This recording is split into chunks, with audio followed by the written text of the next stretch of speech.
Good evening, everyone, and welcome. Welcome to the new London ACEs Hub event series. And this evening's webinar is Ruptured Families and the Impact of Father Absence, an ACE Perspective. Feel welcome to say hello in the chat and let us know where you're connecting from today so we can build our community. The London ACEs Hub is a network of community advocates and survivors and multidisciplinary professionals who are raising awareness about the lifelong impact of adversity in childhood and how we can prevent them and build resilience together. My name is Mpume Mpofu, and I am one of the London ACEs Hub members. I have the pleasure of opening this special event and welcoming those of you who have been with us before and those who are joining us for the first time this evening. A very warm welcome. Tiane, Graziottin, another member of the London ACEs Hub team, will be monitoring the chat and the Q&A throughout the session and will help me bring your questions and reflections into the conversation. We would like to invite you to be mindful when using the chat and Q&A to help us create a safe and nurturing space for each and every one of us. We recognize that this topic can be sensitive and may be challenging for some of us. If you find it difficult during this session, please be aware that there will be a list of signposting resources that we will make available to anyone that may need that via the chat or after this event. And we will provide that list to the members that would have signed up. So our very special guests today are Joanna Oliver, Ashton Cyrus, and Sonia Shaljean. Three amazing individuals will openly share their experience and reflections on the impact of father absence and the buffers or protective factors that help along life. We are grateful to them all for opening their lives and work to eliminate elements of the topic at hand. We will start the evening with their individual presentations of 15 minutes each on facing the facts. Then we will have a short Q&A followed by a dialogue on moving forward and another opportunity for Q&A and reflections from you, our community. Okay, and without further ado, let me introduce our first special guest, Joanna Oliver. Joanna has diverse professional and educational background in a range of sectors and is one of the London ACEs Hub's operational directors, as well as the racial justice co-lead. Joanna grew up with her mother and siblings, not meeting her father until nearly 20. This had a profound effect upon Joanna's life and has shaped her adult life choices and her understanding of attachment, identity, and belonging. At this point, it's over to you, Joanna. Hello. Thank you, Mpume, for that introduction. And hello to everyone who's registered and tuned in. I'm not going to labour this point because I need to get on with showing my slides. Yeah, I hope that it's interesting for people. Okay. So just to say that this is the first time probably that I've openly spoken about my actual experiences, because I usually, as a professional, speak through process rather than the content of my own experiences. But this is a subject that's important. I think it's important anyway, but it's certainly important to me as somebody who grew up without my father in my life. And actually, some of the conversation that we've had about this in preparation for this was around even the language of absent versus absence. Now, I've deliberately chosen to call my presentation Absent because I want to honour my own childhood experience, which was, you know, my father was absent, whatever the reason for that was. As one of the co-operational directors of the London ACEs Hub, I also wanted to kind of give a little frame around the adverse childhood experience perspective. And again, just acknowledge that we did have that conversation about the difference between absence and absent, knowing that, you know, for some fathers, the absence is not because they're choosing to be absent. There's all sorts of reasons why there's father absence. And also just to acknowledge that there are, well, we follow the 3 realms of ACEs, which cover household dysfunction, environment and community. And that this in particular, although it falls within realm 1, the household dysfunction, clearly there's intersect across, as with most ACEs actually. It contributes to toxic stress and can coexist with other ACEs. And I'm interested in intersectional ACEs anyway, and thinking about the way that, for example, race and mental health, or race and neurodivergence. And in this instance, I have to own that race and absent fatherism, as I was calling it before, that there is an interplay for me in my own lived and felt experience. But our focus is on the long-term impact, especially regarding attachment and relationship forming, risk-taking behaviour and physical ill health, and the potential for substance misuse within that. And I think this is important because often when we talk about in our practice, you know, that the father was absent, or that the person grew up without their father, we kind of don't take it any further. It's like, that's it, the box, not the box is ticked, but that's the reference. And we don't really, and in fact, this was said to me in a text earlier, it's not often explored. So one of the things that I want to kind of explore in my presentation, and I'm sure we will, is around the meaning making around father absence, and what that actually means for an individual. So I'm going to delve straight into my story. So these are my parents. This is my dad on the left, my mum. And they were coming from quite different worlds, really. But music connected them. And it's something that I still centre today. Actually, music, I think, is quite healing. So I've said, when 2 worlds collide and then separate. So they met in the late 60s. I was born in 1970. My only spoken about memory that my dad would have had of me would have been when I was very, very, like, baby, firstborn. And apparently, because he was a musician in a band, that he held me up in front of the crowd, if you like. This is my daughter. And, you know, that's quite a pleasant memory. That was a pleasant memory to carry as a child, that he kind of wanted to share me and my birth with people around. But they did separate, and as a consequence of that, I didn't have my dad in my life and didn't meet him again until I was 19, which I will go into. So here's one of my baby pictures. Some people say I still have that musy look sometimes. It's interesting. I did this yesterday. Somebody messaged me on LinkedIn when I posted this picture and said, "What a beautiful, curious child you were." And what was interesting about that for me is about interpretation and perception, because I'd already had a conversation about this picture and said, "Oh, you know, I'm looking at those eyes. My eyes are so intense for such a small child. What was I thinking?" And I don't know. Obviously, I can't go back and kind of understand what I would have been thinking at this point in my life. But they say the eyes have it. And so I would wonder.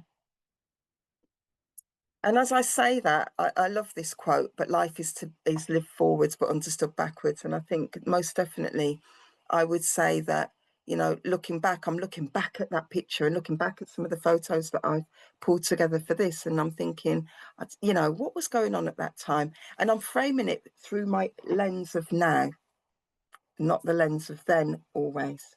And I think that's important for us to always acknowledge, particularly when we're thinking about adverse childhood experiences. So this is me. This was this would have been the Jubilee, 1977, was it, I think? We had a street party. Looking at it now, it looks really meager. At the time, it felt like the table was full with loads of food. So again, it's interesting. So this is well, I grew up on an estate in Telford, which is in Shropshire, in the Midlands, Northwest Midlands. I guess a mining community, although I wasn't kind of conscious of it so much at the time. I grew up on an estate, and we would be classed as working class, but if I'm honest, I'm sure I remember that quite a few people weren't working, so it wasn't really working class. But that's how I grew up. I looked fairly happy there. We were quite free at that time, running around.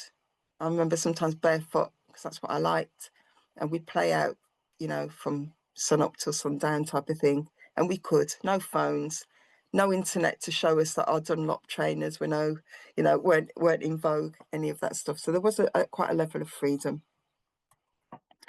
That's my mum with me.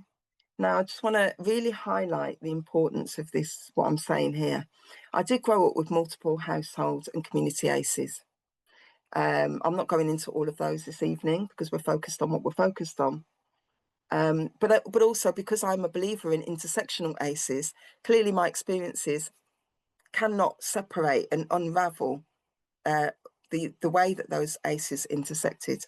But what I will say is that I was loved, like without a shadow of doubt in my life growing up. My mum always showed love, and I do believe that that was a particular antidote to lots of what was going on.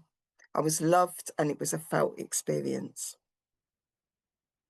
You can see there, side by side, she's always been my cheerleader. And as I say, I think that, that's one of the things that probably saved me in many ways. Also, what she did, though, was that she preserved a positive image of my dad, my absent father. And I want to say, the importance of stories and symbolism. So as I said, he's a musician. You notice that he's not as clean cut here as he was in that first picture. This is when he's in the middle of his, what he was doing, his music that he loved. They were in a band called Soul Sensations back in those days. And, my mum would tell me stories, and she really did preserve this positive image. He wasn't there, but I never felt negative about my dad ever. And I would say I'm a mum now that I try to replicate that because, again, thinking back, I understand the importance of it, which as my story goes on, you'll understand why it was so important. There's this song here was one of the stories. I was going to play it, but actually I'm not. I'm not going to play it. I'm not going to complicate things. But it's a song called Black Pearl, and out in 1970. I have this record. It was my dad's record. My mum kept it and gave it to me, and he apparently sang this to me. And the rest of this, after Precious Little Girl, is something like "Let me lift you up where you belong."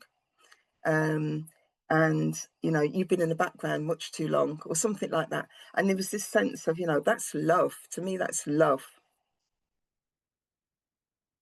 There's me, I was about 12 here. I won a disco dancing competition at the local social club in Telford. But what I want to say about this, alongside the smiley face and, winning the trophy, polarity for me was a norm. So this kind of sense of belonging, because my mom loved me so much and showed that, but also being othered all over the place in my experience growing up. And I've written here the hidden angst of being fatherless. And again, we don't unpick this. It's not just about, they didn't know their dad. It means so many things around identity and sense of self and feeling confident and truly being accepted and knowing what it's like to be positively regarded, hopefully, if we have that experience, and in my instance, by a man. The other hidden angst was around, and myself and Mpume have talked about this, the fantasy that we can create. Now, fortunately for me, because I had a positive story told to me, it wasn't too difficult. But also there was a bit of a fantasy around, would this have happened if dad was around? And what if I'd had that relationship? Would this be? And also for me, not just about his physical presence, but also culturally as well, because I grew up in a majority white environment with my mum, who, as you've seen, is white, although of Romani blood. This is me, age 16. I've come back from work. I left school at 15. I'm well educated now, but I left school at 15, literally. This is me, 16:30, come back from work in a factory, and my mum had decorated the outside of the house. So although, again, happy smiles, I'd started to realise that there was a need that I needed to explore. And, you know, I had a conversation with my mum probably a couple of years after that. And I know she shared that she was frightened. She was scared about me getting to know my other side and what that meant. And I think she was probably scared of losing me, you know, as well. But her response to that was I remember she bought me a book about African culture. That was the thing she did. That's what she did. And she also, I was at work one day, fast forward now to around this time, this is what I looked like at that point. I was at work one day, and the newspaper, the local, it was called the Shropshire Star, showed up wanting to have a conversation with me and take a photo. And I wasn't fit for photos, but I went with it. And that went in the local newspaper. That was my mum's way, doing a shout out, a call out from my dad, giving information. Does anybody know where he is? And that evening, we didn't have mobiles. On the house phone, I got some calls and some really ominous questioning back and forth. And then eventually I was given an address, which led me to a trip to Wolverhampton. I remember going shopping, buying myself some stuff to treat myself, to get myself psyched up. And then I remember walking down the path, knocking on the door, and two children answered the door. One looked exactly like me. She was about 2 or 3, and then there was a little boy. And then my dad walked to the door with these big dimples. And I just remember thinking, okay, that's where they came from, the dimples. And I met siblings and had my hair came over for the first time. My dad was full of apologies. And I remember being able to say at 19, no need to apologise, because I didn't have that negative view. He was apologising, explaining it wasn't necessary. I really just straight away called him dad and felt like I knew him. That picture there of me was around the time, unfortunately, 4 years later, my dad passed away. So the significance of this is great, because obviously if I'd spent 4 years being resentful, you can't get that time back. So I'm grateful. I just want to talk a little bit about adulting as a daddyless daughter. That's not my phrase. I'll explain it in a minute. And these are some of the things that I think played out in my life around seeking and never finding, masking my vulnerability. I still do it today, I'd say. Codependent and dysfunctional relationships, being uncertain, having lowish self-worth. I think, again, there was the buffer. I've got one of those intro, extro personalities, so it doesn't really come through, but lowish self-worth. And this sense of something missing, an inherent grief, you know, that's inexplicable. It just not having, just not being there, mourning what wasn't there, not what you've lost, but what wasn't there. And yet I feel like I was one of the lucky ones. I really do.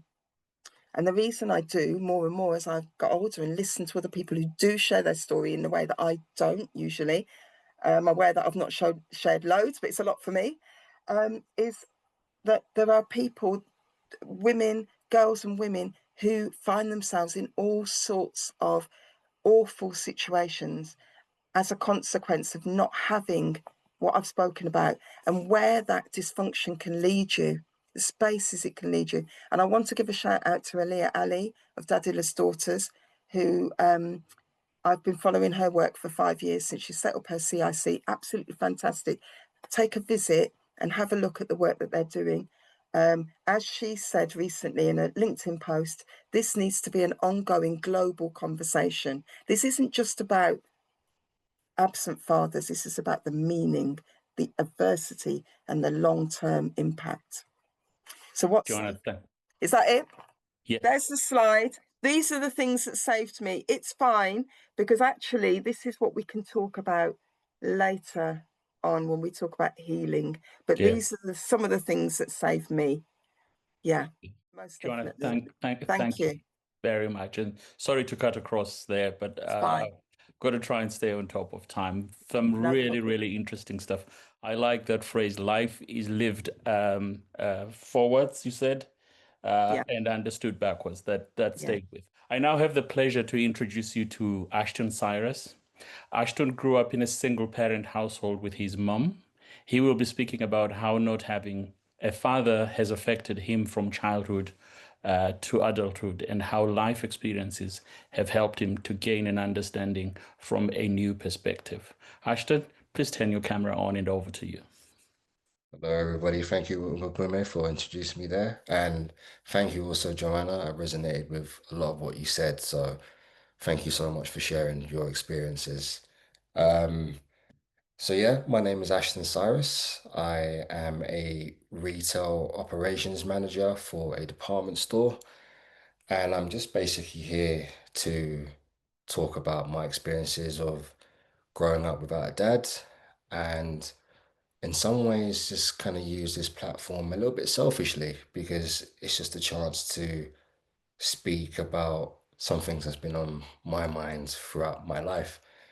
Um, so to start from the beginning, I grew up in a single parent household with my mum. We lived in a flat in South London. And like Joanna said earlier, I was also like loved, like very, very loved. Um, I spent a lot of time with cousins, uncles, aunties, and that filled the space of not having my dad around.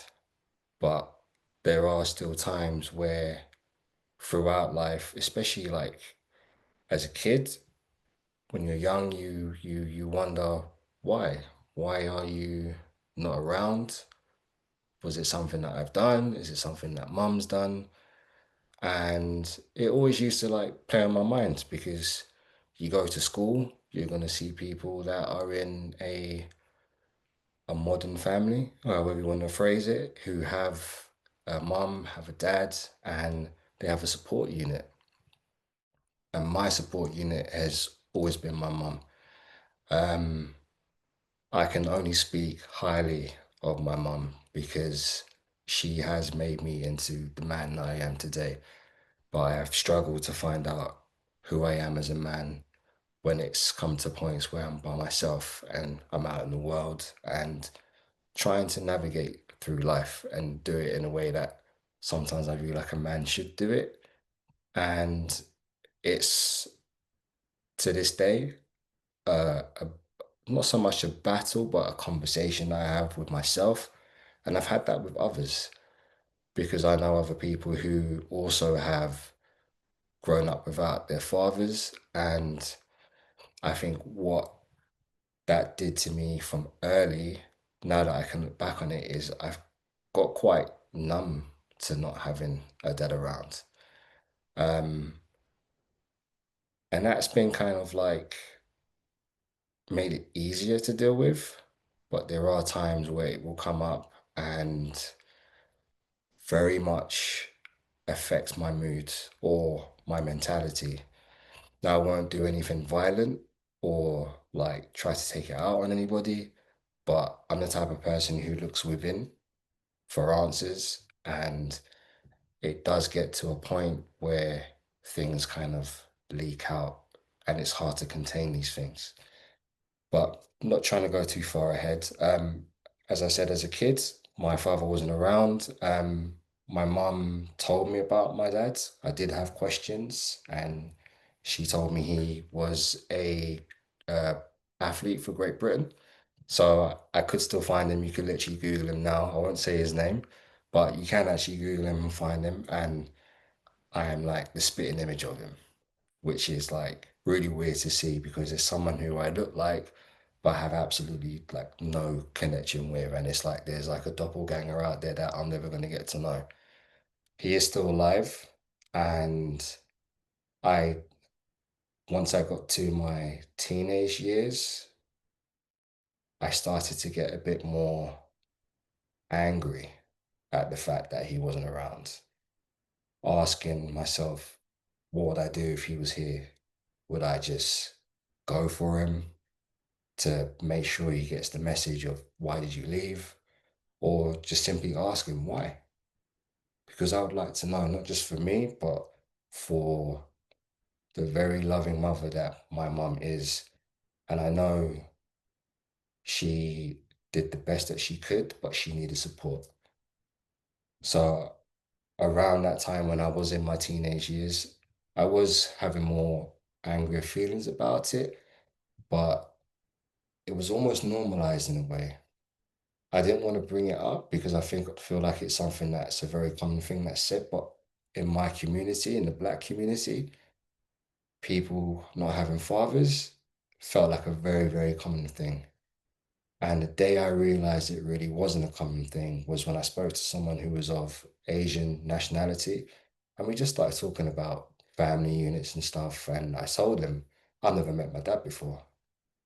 And I've never seen someone look so shocked at me saying that, because I didn't usually get that response, especially amongst my community. And he said something that I can remember to this day was, I cannot imagine what life would be like without my mum and my dad. And for me, I just felt quite numb. It was just like, well, that's just kind of how it is. You have to get on with things. I'm all right.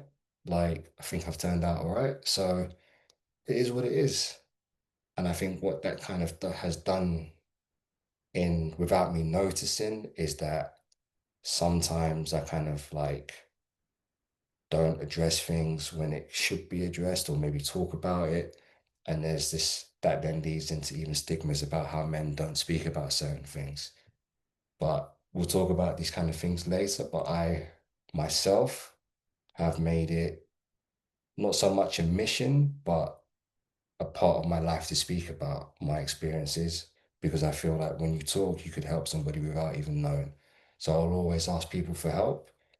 And if there's any lesson that my dad could have taught me, even though I haven't spent any time with him, is that you don't leave people behind.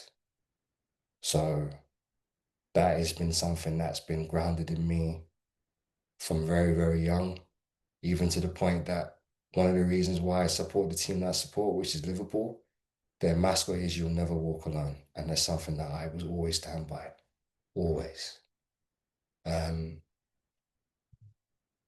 When I become a young adult, I got curious and Facebook was out, and I searched him and he was there. So I reached out and I didn't get a reply. And that was heartbreaking, because I was hoping that, even though I felt like I was the one that was wronged, I hoped that I could bridge a gap. But the gap never got bridged. So I then searched for my siblings instead, because I knew that he had kids. And I found my sister. Just by chance, you have like that gut feeling. I think like this is gonna be her. So I messaged her, gave her pictures and stuff of my dad and my mum, and said like, these are your family members and stuff. And she's like, what's this about? And I'm like, there's no way of telling you this, but I'm your brother. She didn't know who I was. And that felt like another rejection in the form of way, but I didn't blame her for that, because why would he tell her if he didn't want to like share those kind of things? So she then spoke to him, and he then denied that he had another child. So from that day forward, I decided that life must go on. I tried. He doesn't want to know for whatever reason.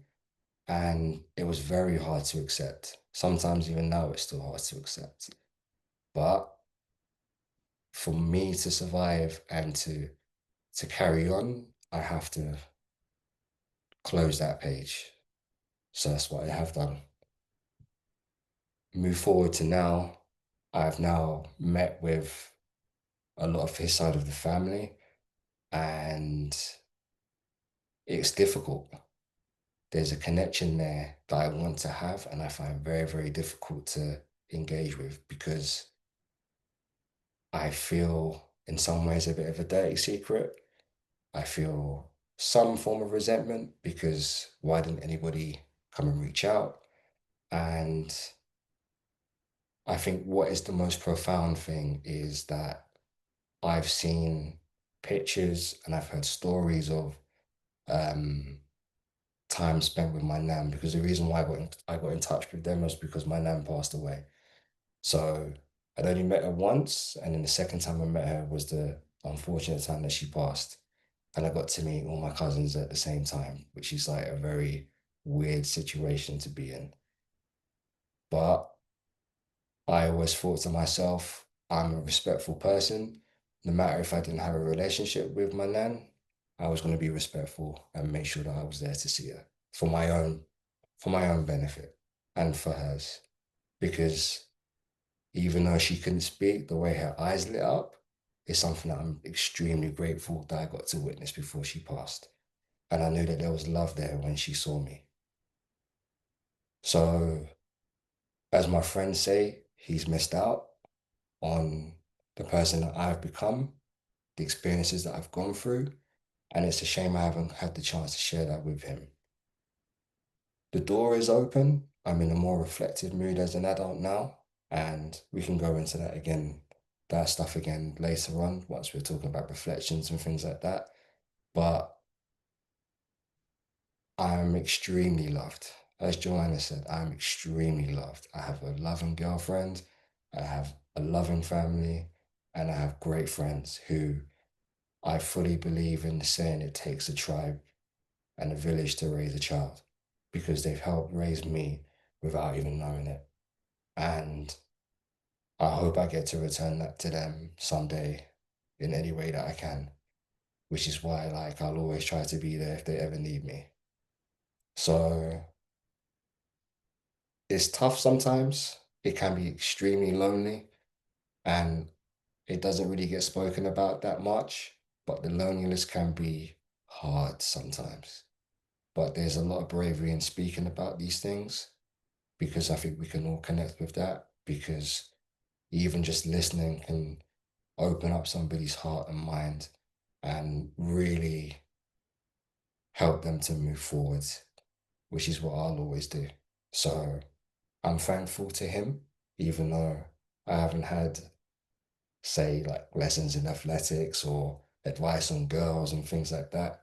But he's taught me something that's very much in the foundations of who I am as a person. So there is still light in these negative situations. And this is why I'm here to shed that light, because it needs to be shown. It's not just about the Black community, it's the community as a whole.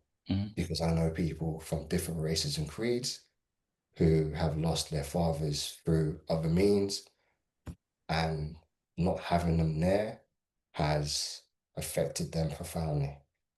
There's ways that we can all help each other. So that's why I came here today, and I just really want to thank everybody for taking the time out to, even if it's just out of curiosity, to find out what this is about, because it's important.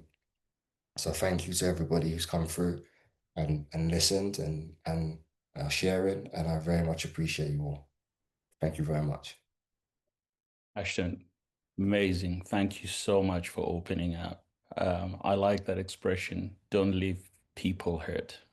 That's hit me. And I've put it in the chat. So if others are picking up these things, I'm inviting you to just follow the chat and put stuff in there. Thanks again, Ashton, for opening yourself up there. Thank you. Okay. And now I have the pleasure to introduce Sonia Shaljean, our final guest. Now, Sonia is the founder and managing director of Lads Need Dads, CIC, a multi-award winning early intervention and mentoring program dedicated to supporting boys growing up without a father figure. Her mission is simple yet powerful. No boy missing a father figure should walk alone on his journey to manhood. So it's over to you, Sonia. Thank you. And thank you so much, Ashton, for sharing your story, and Joanna. And mine's not a story. Mine is to talk about fatherlessness per se and how it impacts boys. and talk about my organisation, Lads Need Dads. So thank you for joining this evening, because if you've had a long day like me, I hope I can keep you awake. So let's get this started. Okay. So I just want to give you a bit of background. So I founded Lads Need Dads 10 years ago. It's the first early intervention and long-term mentoring project in the UK, working with boys with absent fathers aged 10 to 18. We support both boys and their mums and carers. So why did I set it up? Well, I worked for 20 years on the front line in domestic abuse in the police, women's refuges, worked on treatment programs for violent men, in anger management, substance misuse, and homelessness. And what did I keep finding? I kept finding that men were vastly overrepresented in all of those fields. But not only that, many had grown up in homes with absent fathers or had experienced abusive fathers. So I got to thinking, I need to do something about this. You know, there needs to be a project set up to help boys before they go down the wrong path. So just a bit of context into this. We've got 2.9 million children in the UK that have no father figure living at home. That's 1 in 5. And research has shown that boys with absent fathers or lacking that positive male role model are at a higher risk of mental health issues, dropping out of school, underachieving, antisocial behaviour, substance abuse, and crime. And that was very much played out in the lives of the men that I had worked with. The cost of family breakdown in the UK is £64 billion. That's unbelievable, you know, spent on healthcare, social care, criminal justice. I'm going to share a few stats with you, but I'm also going to be talking about how not all boys who grow up without a father become a statistic, like Ashton didn't. And why is that? So I will be covering that. But overall, having worked in this field for now 30 years, I really believe that males are a high-risk gender. And this is why, because 70% of suicides aged 10 to 19 in 2021 were boys. And boys are 5 times less likely to talk to Childline about their mental health than girls. You've got boys 3 times more likely to be excluded from school. And 86% of boys in custody aged 12 to 18 were excluded from school before coming into detention. So we need to really stop that happening. 76% of male prisoners under 18 in England and Wales grew up with an absent father. And 3/4 of boys involved in gangs come almost entirely from homes where there are no active positive male role model or father. It even hits unemployment. You know, boys whose fathers are absent are more likely than their sisters to be unemployed and less likely than their sisters to succeed as professionals. So it's not fair, is it? Looking at education, boys have been falling behind girls in GCSEs for 3 decades, and boys are 1/3 less likely to go to university than girls. And then if you add on the absent father on top of that, then we've got an issue, not just bubbling away, but it's huge, not just here in the UK, but all over the world.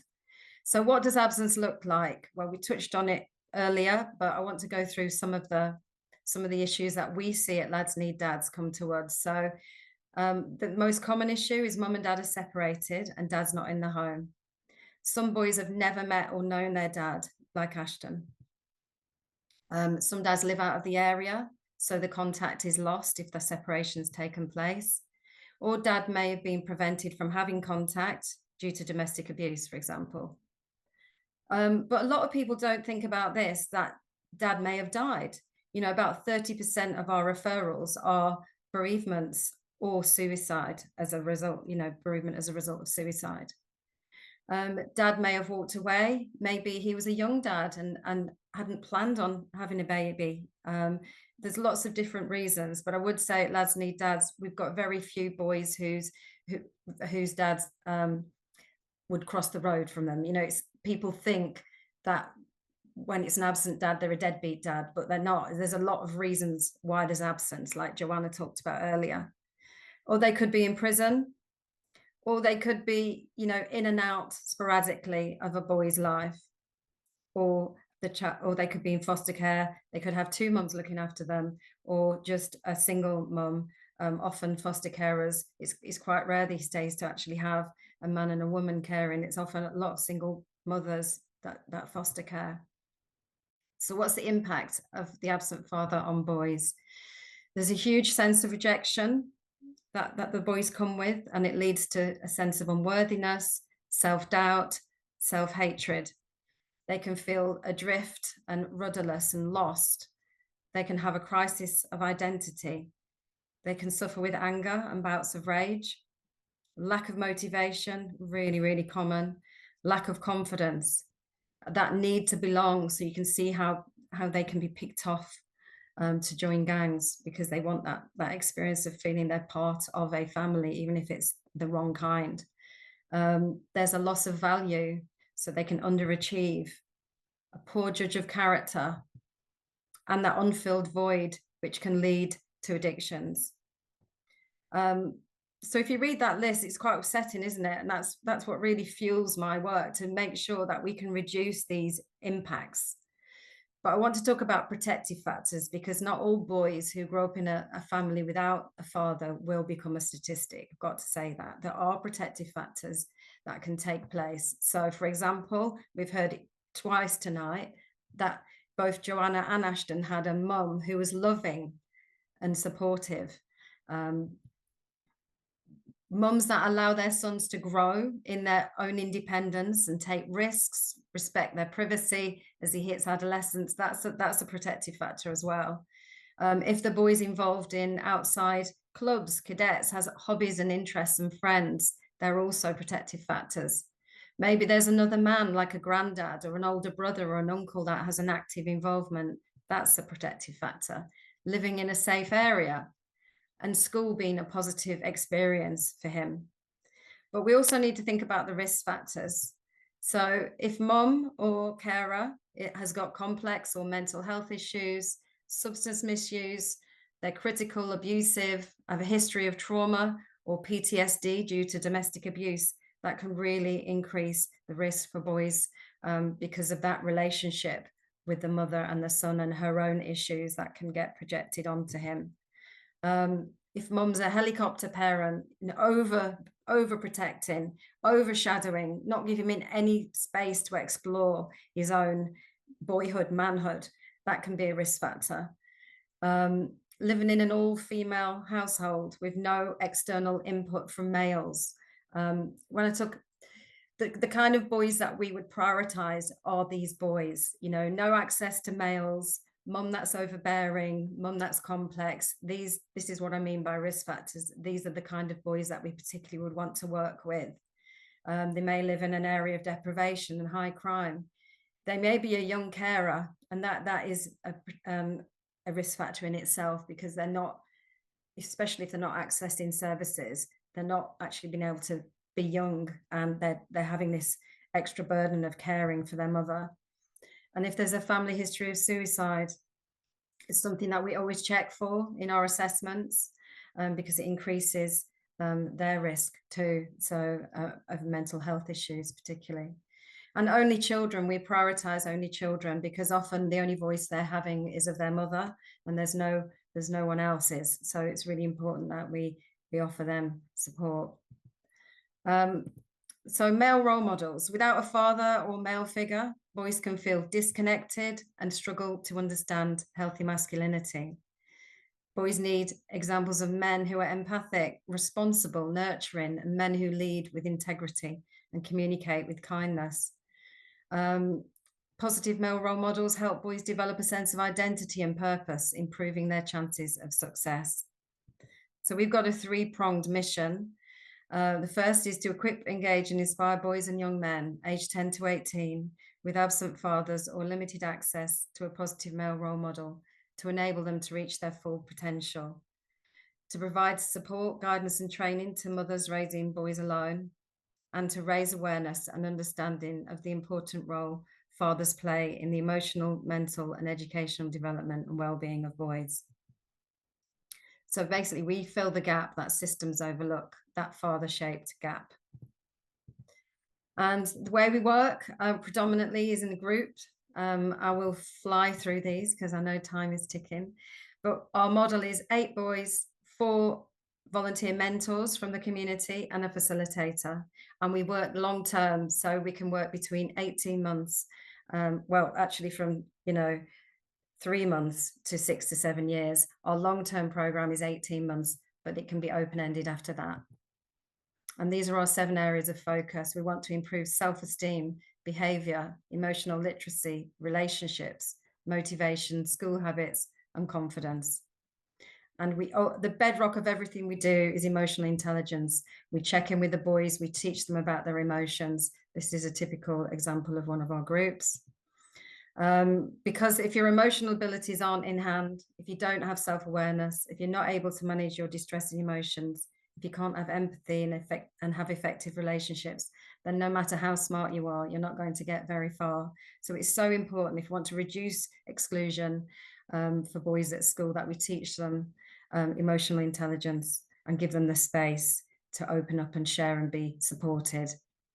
So our programs, we start off with year 6 boys, we year 6 and year 5 in primary schools. We provide a reading mentor program where the mentors read to the boys and they teach them about their emotions, because boys fall behind girls throughout their school life, as we talked about, but particularly in reading. And only 1 in 5 boys in receipt of free school meals actually read daily. And as we know, reading is, the bedrock of learning, and that puts them at a disadvantage. And the majority of boys that do access our support are from free school meal households, not all, but a majority. And then we've got lad pods, and this is a 3-month early intervention for year 7 boys that we're trialing right now in 5 secondary schools in Essex. And this is all about checking in and early intervention. You can read a bit more on our website. And then our kind of real main course is our 18-month program. So Equip is, I've got popped up on screen. That means I've got 2 more minutes. I'll have to whiz through this. Equip is our 6-month program that happens in school or outside of school with lots of outdoor activities. I'm just going to whiz through some pictures. And then Engage is a practical life skill program where we teach practical life skills. And we also go into the community and volunteer. And they pick up lots, and alongside their mentors, loads of different skills they come out with. Then Inspire is where we're moving them on to the next level, looking at what would they like to do with their life. We get inspirational speakers to come in. We still keep on with the outdoor activities to build resilience and teamwork. And we take them out of the area on trips, because some boys just have never been outside of their 2-mile radius.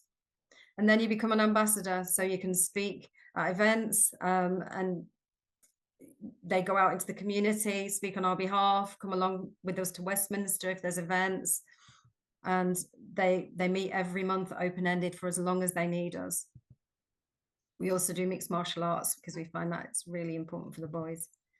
We also do twinning with a town in Germany, and we also support mothers through remote support and face-to-face workshops. And just to finish, I've got a 1-minute video which just shares you some stories of the boys. Here we go. I was a boy who was really explosive in anger. I was a real antisocial person, and the absence of my father as well, that helps fuel the fire of anger, I guess. And well, Lads Need Dads, after coming onto the programme as a whole, it's just changed me. It's stopped me getting in trouble as much, and it's helped me get back in contact with my dad. If I didn't have the programme, I'd be doing bad things in the street. I'd be in a lot of trouble. Because I'm in Lads, they teach me stuff that I probably wouldn't have learned if I didn't. They taught me stuff like how to shave and that. Poor grandma don't have a beard, so she wouldn't know. I would not be here without Lads Need Dads. And if I did, I wouldn't be the same person. I would not have the same grades, the same aspirations, the same will to live and be happy.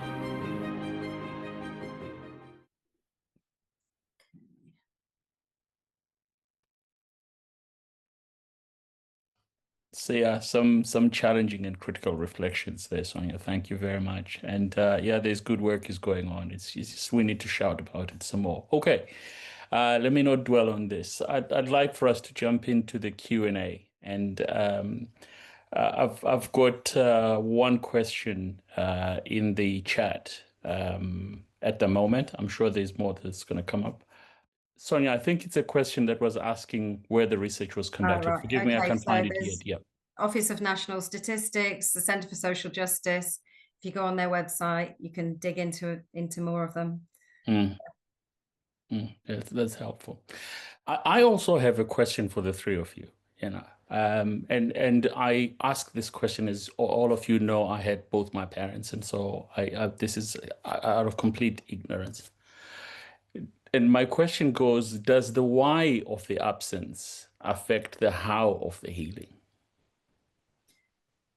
Who are you asking that? Can I answer I said, anyone can pick it up. I think the why is really, really important. Why are dads absent?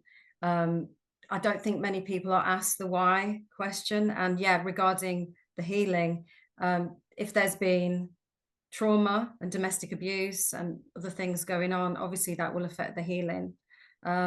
But it still affects the healing, even if there hasn't been that.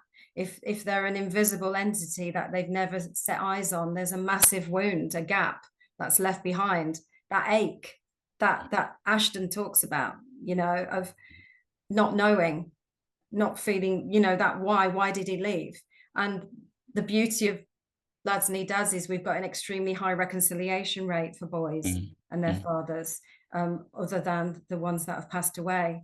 And we find the boys need time to process and to realize they're not the only one, to increase their resilience, their confidence, their self-esteem, but also to open up dialogue with their mothers, because sometimes the barrier can be mom, she doesn't want to revisit the pain. She doesn't want to talk about, maybe she was hurt and he left her. Maybe she chose to keep silent about who the dad was for different reasons. She doesn't want to have that conversation. So the boys have got these unanswered questions often, and they daren't raise it. But after months of being with us, they feel able to have that difficult conversation because we're working with the mums as well. Thanks. Yeah, thanks, Sonia. But can Joanna, I quickly chip into that? Because it's interesting, because I had to think for a minute. I think for me, I mean, you can only talk about your experience, right? I'm sure there's multiple alternate realities, and I could never really tune into what that might be and how I might feel. But for me, I don't think it mattered the why. The how was important, as in the how of my experience was important, because that's the thing that I'm able to reflect on now and learn from in so many different ways. So that it's a really interesting thing, because I think, if you think about the child that's left behind, so if my mom, for example, were not, I mean, and it wasn't even a left behind, he wasn't there in the first place. So, if he were to, if she were to explain the why, I'm finding it hard to imagine that if she were that way inclined, that she would say, well, I didn't want you to see him because, or whatever that might be. Whereas actually, for me, it was like there was a good story given, even in the absence. So in that sense, it was like that was about her choice. I don't know whether she, and I've never asked her if she was truly conscious of that, like in the way that I'm conscious of it. Because of my experiences, I'm really conscious of it. But I don't know if she, I can't imagine that she would say, oh, I didn't want you to see him, or he was no good. Then you're giving a negative story, right? And that then becomes the focus of your story as well, your experience, or, he didn't want you, whatever that's might be said, right? It's always going to be impactful. So I'm struggling to kind of even reconcile that question. For me, the how of my experience is the bit that, as I said, saved me. Okay. Yeah. Ashton, before you come in, I'll ask you to chime in on that as well. But I got a couple of questions that are directed to both you and Joanna here.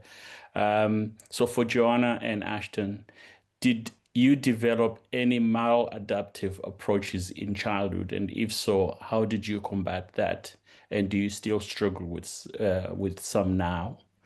Then the next question is, do you find that absent fathers aren't fully aware of how they are missed and their true value to their children? So if you can pick that up and the first one, but whichever one you want to go with, Ashton.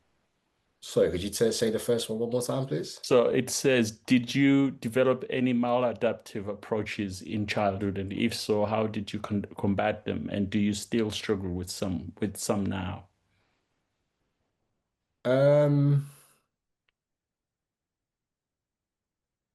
So for me, like, I kind of look to like my uncles as like I'd actively go kind of like looking for father figures in some ways, but then also my sister has a different dad.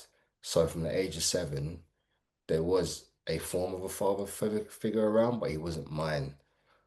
And navigating that at first was incredibly difficult because he wasn't the most talkative person either, which didn't probably help things. But like there was some connections that we had, like over football. He showed me like boxing and stuff like that. But I still felt like I wanted my own dad to give me these teachings and tellings off or whatever it is.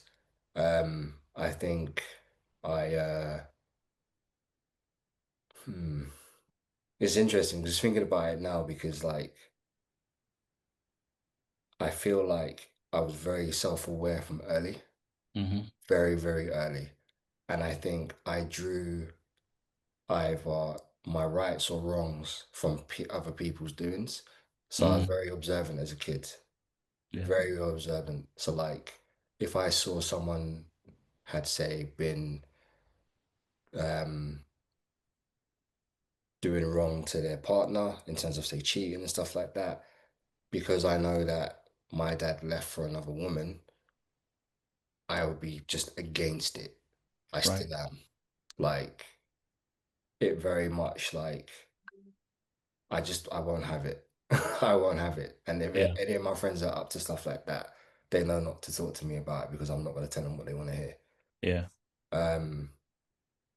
And I kind of did want to chime in on like the why, because I knew that my dad had other kids. That kind of made it a bit easier to accept that he wasn't going to be around. But what didn't help was me thinking another why of why has he stayed around with them and not with me. And luckily for me, my mum's always said, the door's open. You can have the conversation. I'm not stopping you from speaking to him or talking to him. But I've just never had the opportunity. So there's still that lingering why. But that has now turned to what support did he have, or what was his mentality at the time for the reason that he did leave. Because I draw experiences from everything that's gone around me in life, and it's not just black and white. It could be extremely complicated. We're talking about a time where mental health wasn't really spoken about. I don't know what mental health he was in at that point, and neither did my mum. Only he knew. And he's able to obviously keep it inside, because if he didn't tell my sister that I even existed, he's obviously put it down to a level where he doesn't want to deal with it. That's my understanding of it. So I'm trying to change my perspective on things to think of what was his reasons. I'm past blaming him now because that just hurts me. So I try to understand where he could have been coming from. So that's where I'm at with it now. Okay. Can I just add to that? Sure. So we always try and get the boys that we work with to keep that door open, and because we're helping them build empathy, to understand that there may be a story that they don't know about as to why he's not back in their life, just to keep that door open, because when they're ready and they feel mature enough, they might want to look into the why question and it's really important that we understand that men hurt as well, and there's a reason maybe why he walked away. It might be because he thinks they're better off without him. Maybe his self-esteem is really bad and he feels like he can't support, so mum's met someone else, I'll let them raise my son, you know. There's a lot of reasons why, and everybody has a backstory. So we always try and say to the boys, keep that door open, don't shut it, because when you're old enough to work through this, you know, it's better than being bitter. Keep that door open. And by the way, everybody else at this point, we're now in discussion. You're welcome to put your points in.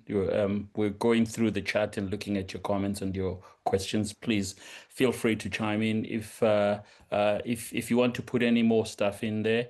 Tiane and I are looking at that. I just wanted to read something that one of our other London ACES Hub colleagues has put in there.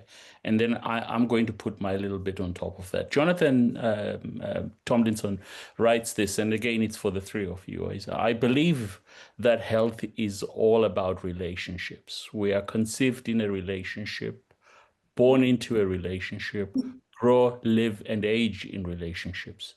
Too often the focus of our practice, clinical, educational, justice, whatever, attention is on individuals and individual resilience and psychology, without enough attention to the quality of our relationships.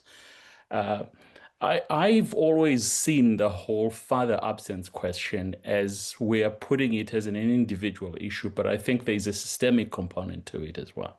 I don't know what you guys' views are, but in terms of what Jonathan's put in there, there's some really good stuff that we can work with. If we can take 2 minutes just to unpack that, how you experience it, please.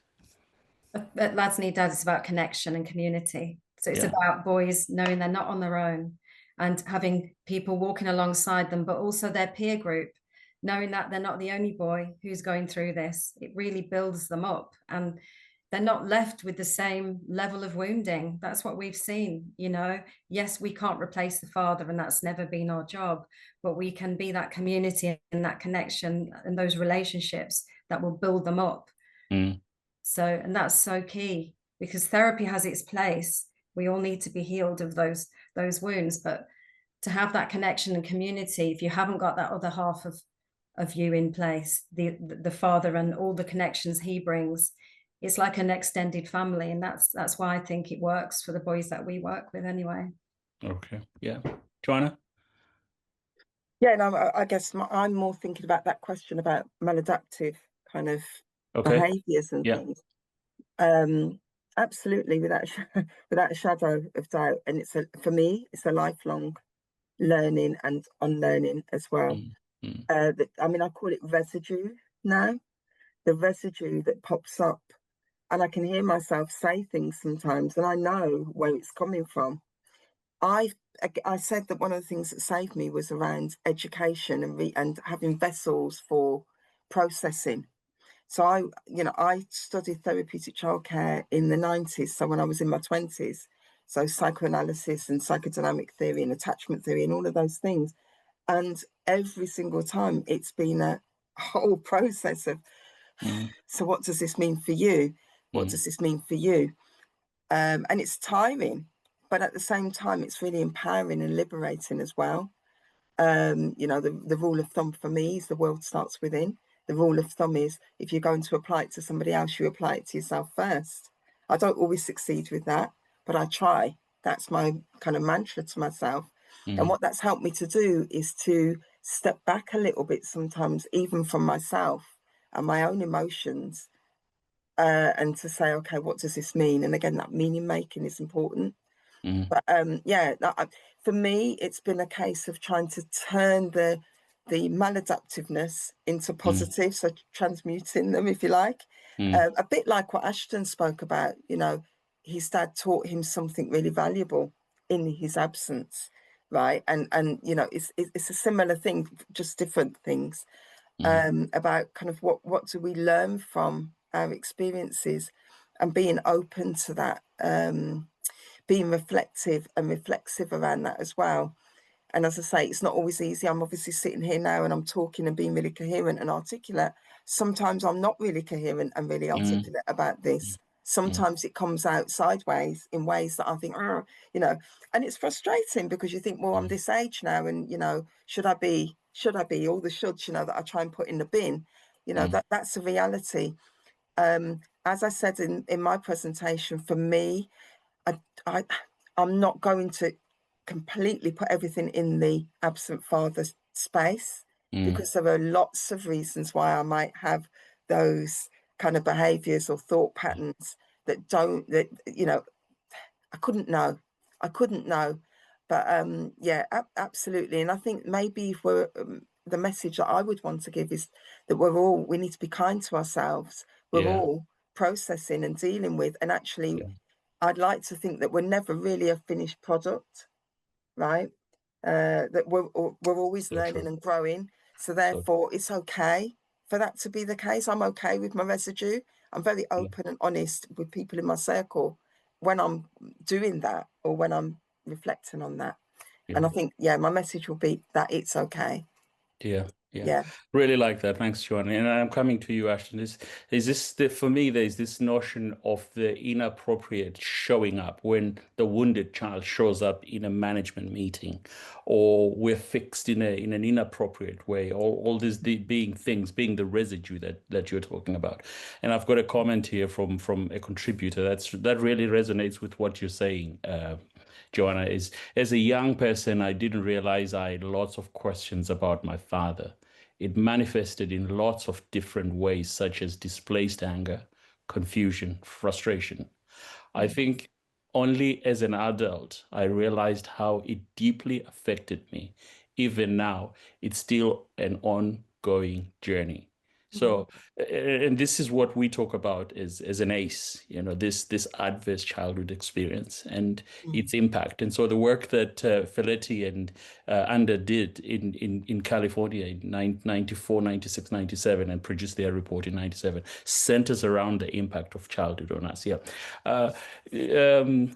Ashton, do you want to just chime in as well on this idea of residual stuff, this stuff that's going on for us, as Joanna was saying? I think it's like what Joanna's saying. It's going to be a constant thing of, like, in our conversations. I think as I've gotten older, my residual kind of things is like, how do I be a dad?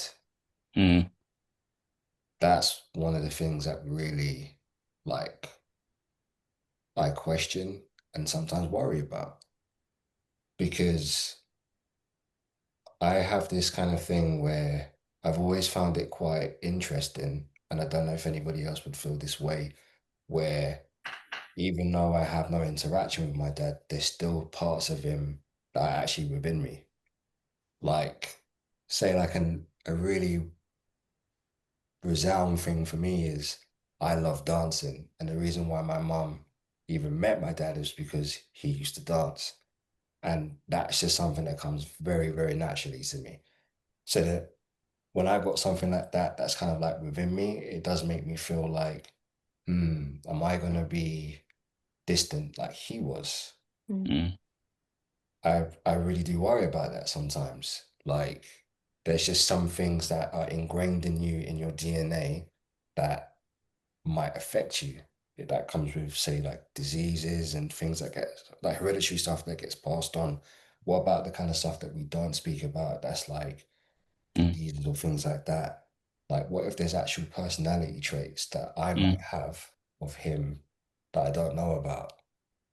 And I think, like, drawing into myself is a gift and a curse, because I can look for inner strength, but I also, like, go to an inner darkness as well, where like I could be in a room full of people, even like now I'm on this webinar, but there's been times in life where I just feel like I'm not really seen.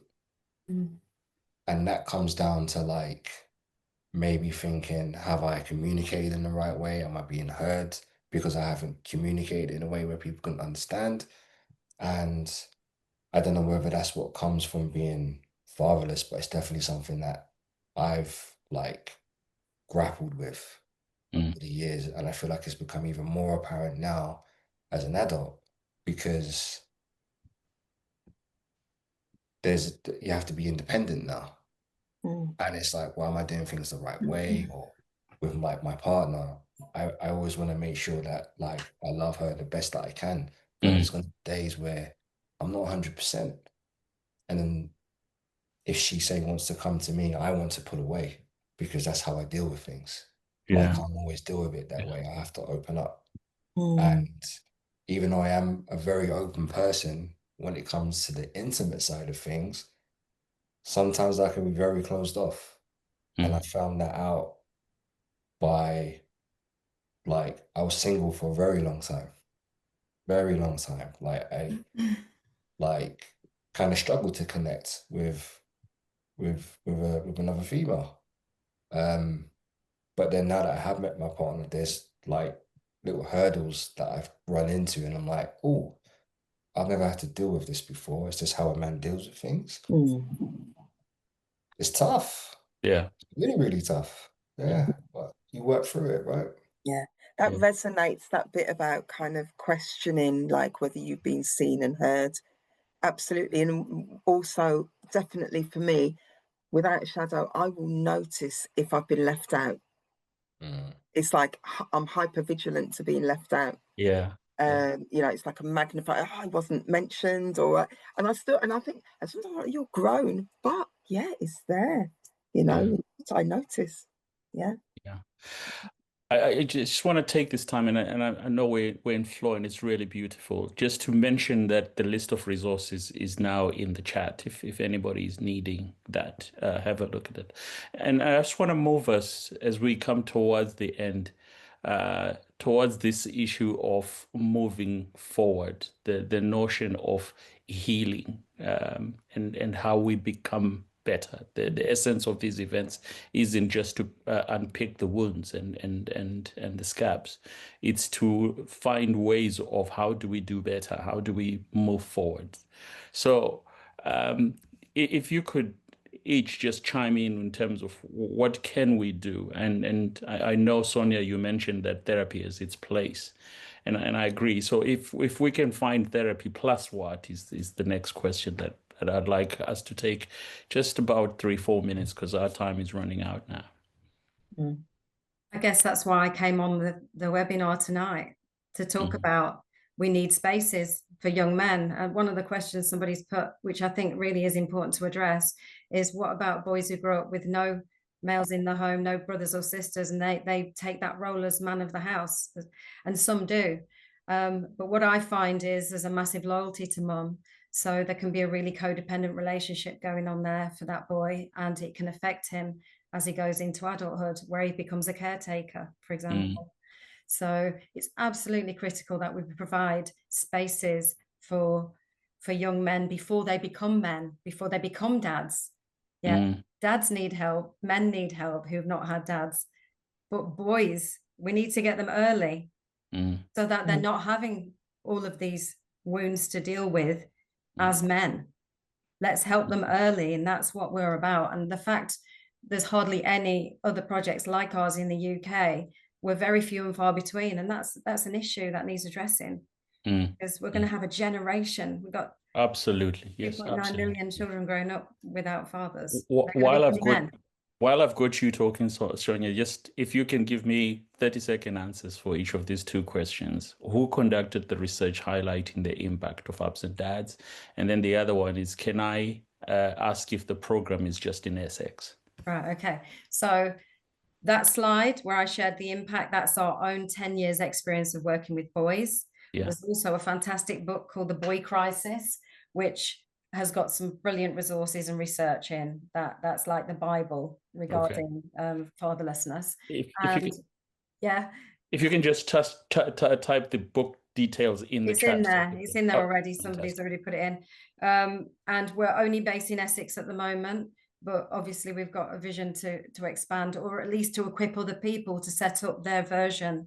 So that's our next step. It's to create a blueprint to empower other people to take what we've learned and replicate it in their own way, in their own communities. And that's where my vision is next.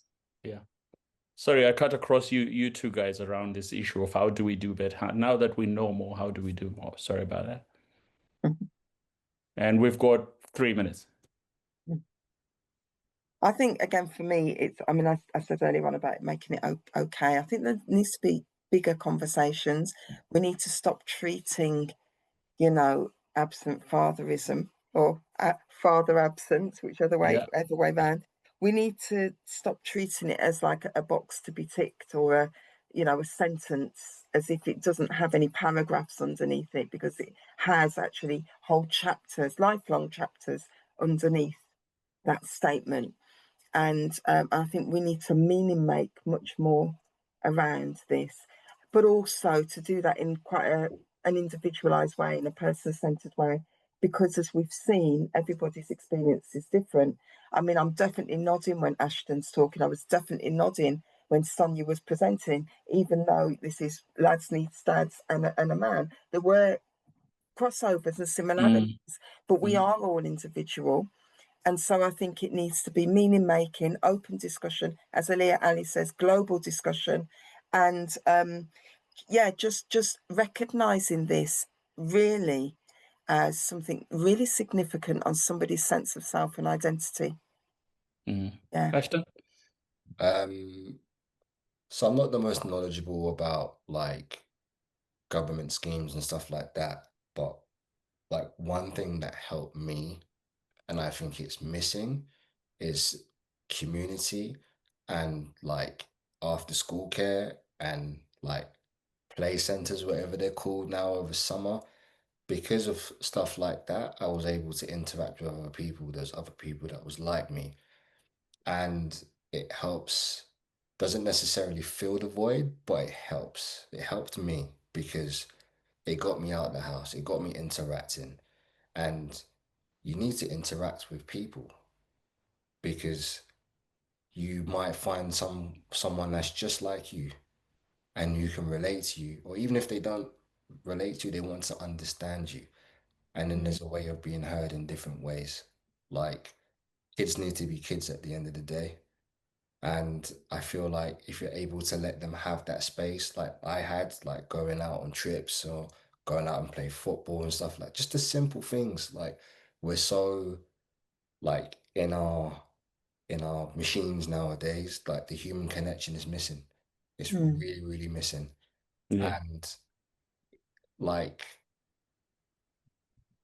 things like this and spaces like this of and what Sonia's doing, like it's amazing. Like it's so nice to see people connecting and wanting to make sure that like you can connect.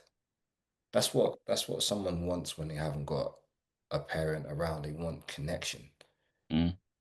Connect with people. That's always going to be the most simplest thing that you don't need a computer to do. Just talk and connect with people. That's what I believe you need. You're kind of reading my mind there, Ashton, because I'm dying to ask the question. We're focused on the individual. What is the systemic stuff that we need to do? What structures do we need to put in place? Sonia started to talk about some of those things in respect of how the lads for dads, lads need dad.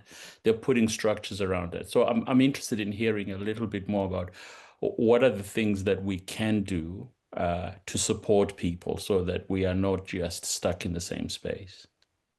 We've been really working hard to try and get schools to flag boys coming into secondary school who come from fatherless homes so that they're identified as needing extra support. And I know you might think, why are you not talking about girls here? It's because, like I talked about in my slides, boys are the highest risk of exclusion. Our prisons are full of men, not women. Yeah. So we need to be focusing on our highest risk group, which are boys, not excluding girls, but we need to focus on boys, because if we don't focus on them early, then we're going to be letting them down further down the line. The mental health, suicide is so prevalent in fatherless boys, but no one talks about it, you know, and instead of judging their behavior if they're disruptive at school, look at what's fueling that behavior. And it's often hurt and rejection and pain. And that's why don't wait until year 8 and 9, which is the most disruptive year group. Get them early. In year 7, identify who they are and put in places in schools support groups for those boys, which is what we're trying to do. But we need government to get behind projects and to make this an important, actionable issue seen as a disadvantage in its own right, an ACE in its own right. And it is hard. It's been 10 years of slog for us to get this issue on the agenda. Only now are we starting to address boys' issues. And often it's because we want to ensure that they're not abusive to women and girls. That's the agenda that the government is driving at the moment. It's to ensure that we're not raising a generation of abusive boys who become abusive men. And actually, shouldn't we be supporting boys anyway, just because they deserve it? Yeah, I'm going to chip in. I'm going to chip in, not as a defence, because clearly it's not. I mean, I'm quite holistic and systemic anyway. I think that one of the things that I highlighted was around codependent and dysfunctional relationships. So I actually feel that, you know, people tend to gravitate towards each other. And so I would be really mindful of the need across the board for this interaction, intervention, the connection. And somebody said in the chat, and I agree, about it's not about healing, it's about learning and growing. And I completely agree with that. But then also there is some healing that needs to take place in order to be able to be the whole person that you need to be to enter into that relationship, you know. So I feel that when we're talking about the legacy and breaking cycles, as Tiane said, it's really important that girls, particularly girls that have grown up without a father, without male presence, healthy relationships, you know, to not just walk blindly, you know, and emotionally into relationships with also maybe men who are coming from a similar situation. And that, so that would be my take on that around. And systemically, I feel that maybe society doesn't always make it easy for families to stay together. I mean, we could go into that, and, you know, even financially, the system isn't geared towards families who are together. It's geared towards broken and separated families.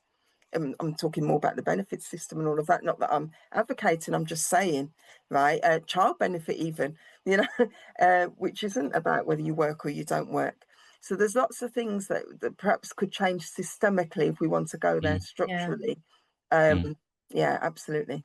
Yeah. We work a lot on talking to boys about healthy relationships. We do workshops on healthy relationships, what it is to be a man, gender stereotypes. We've been doing all of this for 10 years, and it's great that it's starting to get some traction in schools with boys. But yeah, I agree, it needs to also be with girls, because I've got to say this, right? And it's never comfortable, but not all men leave because they want to abandon their families. What if they've been abused by their partner? What if they are leaving because of domestic abuse? And who's left behind? The children. But no one likes to talk about that, because we always like to frame women as you know, upstanding, not abusers. But there are a percentage of cases where women are the abuser, and we can't ignore that. So women and men need support, boys and girls. We all do. Yeah. I would just add to that, because you have 1 minute. Sorry, Ashton. yeah, that's fine. I'll keep it fine, because I kind of echo what Sonia's saying, because I know friends who aren't allowed to be dads, and that needs to stop. Yeah. Unless the child is at risk, absolutely, a dad should be allowed to be a dad, because why, you should not deprive them of that right. And there's not enough rights for dads when they need to defend themselves, and that's something that I definitely advocate for, the stuff that I've seen. Absolutely. And men are at highest risk of suicide when they're separated from their children, when they're not being given access, or that in those early days, they're very high risk. So if you've got friends who are separated and can't have access to their children, really look after them, really look out for them, you know, because their mental health is extremely fragile at that point. Guys, this has been a truly stimulating evening, and thank you everyone for your questions and comments. So as we come to the close then, Joanna, Ashton and Sonia, in a few words, like 30 seconds each, as we close, what final message on healing the adverse experiences of father absence would you like our community to take home? Love each other. What does that mean? I'm sorry. Love each other. Like, just support each other and like give that child a space to be themselves and learn with them. Just give them a chance. Thank you. Joanna? I would say to understand that life is understood backwards and live forward. Wow. To reframe. Powerful. To know that it's okay. And to know that irrespective of your experiences and how you may feel rejected or whatever, you are always whole. We're all whole. So actually, if we can try and extend that from the inside out, and just continue to work on ourselves. Thank you. And Sonia, finally, you? I'd say early intervention. And what does that mean? Accessing help early rather than waiting until we're an adult and having to peel back the layers of hurt.